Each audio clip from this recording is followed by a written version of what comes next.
Զբոսաշրջության հետ կապված երկու բան նշել էի, մոռացա ասեմ։ Նախ զբոսաշրջության հոսքերի հետ կապված, երբ որ վերլուծություն ենք անում, պարզա առնվազն մի քանի հանգամանքներ իրանք նպաստում են։ Իհարկե առաջինը խաղաղությունն է հաստատված, որը բնականաբար նպաստում է, եւ այս առումով կարծում եմ, որ մենք հույս ունենք, որ այն օտարերկրյա դեսպանատները, որոնք նախորդ տարիներին անդադ ծանոթություններ են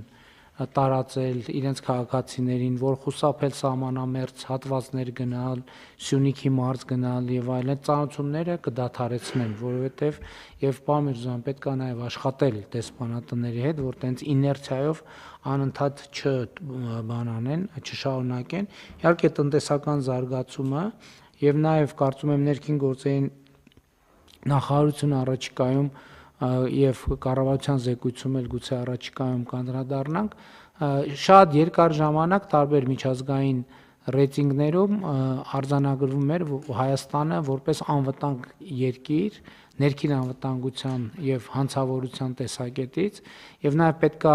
հաճույքով արձանագրենք, որ 2025 թվականին մենք հանցավորության որոշակի նվազում ենք ունեցել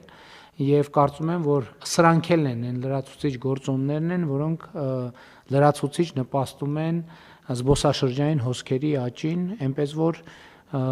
սա կարևոր ուղղություն է եւ մենք շատ ճիշտ ժամանակին ենք կայացնում այս որոշումը, որպեսզի զբոսաշրջությունը նույնպես մեր երկրում դառնա ավելի ինստիտուցիոնալ։